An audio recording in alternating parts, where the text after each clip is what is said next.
Hello everyone, and welcome to Mr.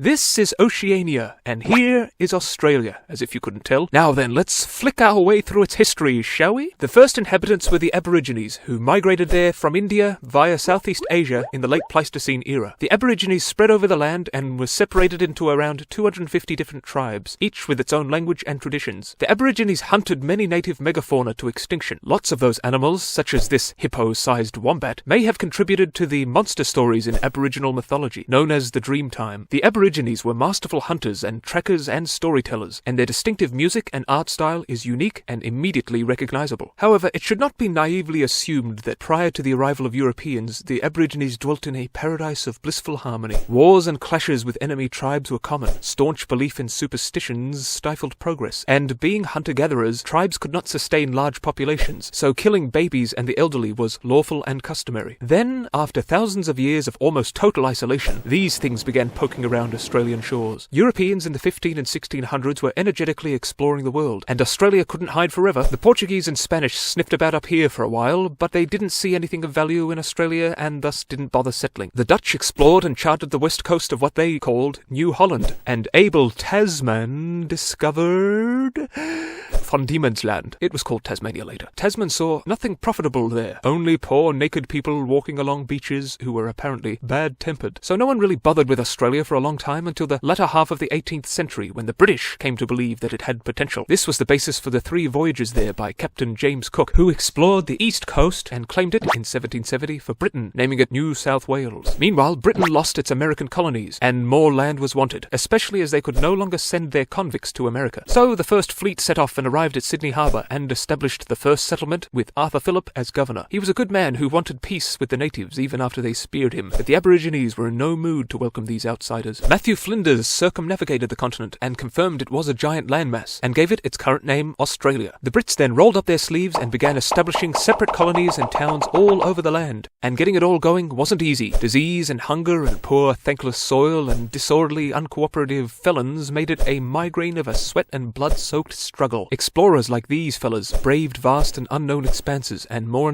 land was settled, and wool became the most lucrative export. And then, in the 1850s, gold! Yes, gold was found, and people even flocked from Europe, America, and China to get some. These were the frontier days of growing cities, gallant drovers, dusty swagmen, wistful bush poets like Banjo Paterson, and fierce bushrangers like Ned Kelly. An Australian identity had been born, and in this spirit the different colonies united in 1901 in the Federation of Australia, with Sir Edmund Barton as first Prime Minister. But this spirit was also a wary one, and there were fears that the newborn Australian identity would be undermined by non-European immigrants, especially the Chinese. So the government passed the Immigration Restriction Act, or White Australia policy, to keep the country majority British. Now, there was a general view at the time that Aborigine ways would slowly die out. Thus, the government moved to cushion the fall by taking custody of Aborigine children from their mothers, presumably for their good. But, like with many government policies, it was a catastrophe, and the sorrows of these stolen generations is still felt today. And while we're on the topic of bad government decisions, war! The First World War saw Australia send thousands of its boys to get massacred by the Turks at Gallipoli for no reason. Well, they did get a biscuit named after them. Their sacrifice is remembered every year on Anzac Day. The economy grew under the popular Billy Hughes, and though the Great Depression hit hard, Australia still managed to win cricket matches and build the Harbour Bridge. In World War II, Australians constantly feared a Japanese invasion, and Japan indeed bombed Australia 97 times and killed many. As beleaguered Britain couldn't offer any help in the Pacific, John Curtin made an alliance with the United States, and General MacArthur used Australia as an important base. US and Australian forces defeated Japan in the Kokoda Track Campaign in the jungles of Papua, and closer American ties were formed after the war under Ben Chifley. As a result of this, Australia fought in both the Korean and Vietnam Wars, which coincided with mass migration of Southern and Eastern Europeans into Australia. Robert Menzies' leadership oversaw a growing economy, and more change was on the way. The White Australia policy was officially ended by the 1970s, and immigrants from all over, especially Asia, began coming to Australia. Since then, despite hiccups, Australia's economy grew more. Gun control was enforced, various schemes to help Aboriginal communities were implemented, Australians joined the Iraq and Afghanistan wars, and politics became a tiresome game of switcheroo. Anyway, Australia is a country that was built not very long ago, but speedily became one of the best and richest in the world. Aussies have given the world a lot of science, music, entertainment, and sporting stars. But what does the future hold for Australia? Comment below, but for now, bye-bye.